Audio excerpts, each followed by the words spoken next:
2. Discontinuity, when the old system seems to be working less well, reflected socially in Dorothy's conflict with her witchy neighbor, psychologically in her ambivalent desire to run away from home, and physically in the approaching thunderstorm. 3.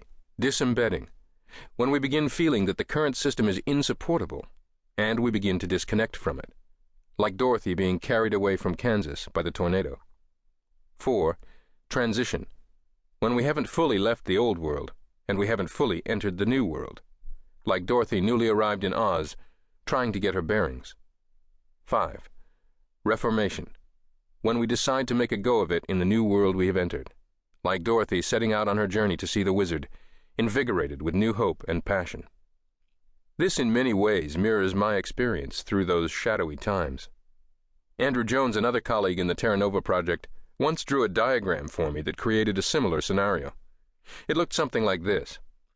Area 1 refers to the old paradigm, the old mental map, or way of seeing things. Over time, it becomes increasingly cramped and feels more like a prison than freedom. Area 2 describes the early transition period, where there is a high degree of frustration and reaction. An individual or group in this phase turns against the old paradigm and can't stop talking about how wrong, inhumane, or insupportable it is. In Area 3, people gradually turn from deconstructing the past to constructing the future, and begin the hard work of designing a new paradigm to take the place of the old one. This is a time of creative exhilaration, challenge, and perhaps anxiety, because the discovery of a new paradigm that will be superior to the old is by no means assured, and because the wrath of the defenders of the old is likely to be unleashed on those who dare propose an alternative.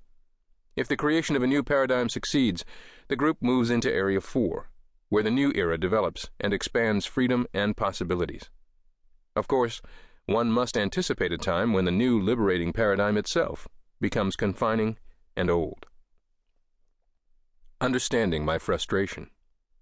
These images and illustrations describe, at least in part, why I had grown frustrated with the way I was being a Christian and the way I was helping others to be Christians. The old way was, as an old Bob Dylan lyric puts it, rapidly aging, and I needed to disembed and reevaluate and begin a journey toward a new home. For my sake, for the sake of the people I was called to lead, and perhaps even for God's sake. But the new way hadn't been created yet. We were barely into Area 2, maybe sticking our toes into Area 3. Hence the anxiety. There is a dimension to this experience of disembedding from modern Christianity that none of us can fully understand or describe. That's the theological dimension. What if God is actually behind these disillusionments and disembeddings? What if God is trying to move us out of Egypt, so to speak, and into the wilderness, because it's time for the next chapter in our adventure? What if it's time for a new phase in the unfolding mission God intends for the people, or at least some of the people, who seek to know, love, and serve God? What if our personal experiences of frustration are surface manifestations of a deeper movement of God's Spirit?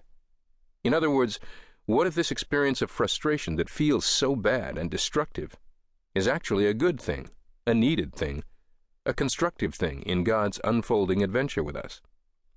Maybe Martin Luther felt this way in his life as a monk. Maybe when he was told to preach about indulgences or to make room for emissaries from Rome to do so, he thought to himself, I can't take this anymore. Maybe I'll go back to being a lawyer. His experience seemed bad to him. He must have been frightened. Am I losing my faith?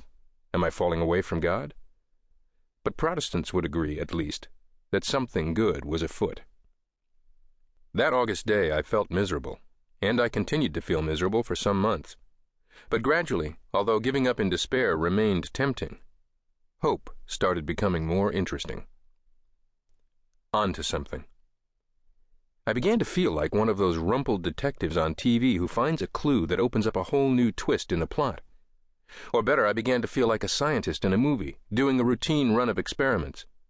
I'm looking over my data, and this icy feeling starts back between my shoulder blades and crawls up my neck, and I think, something's not right here.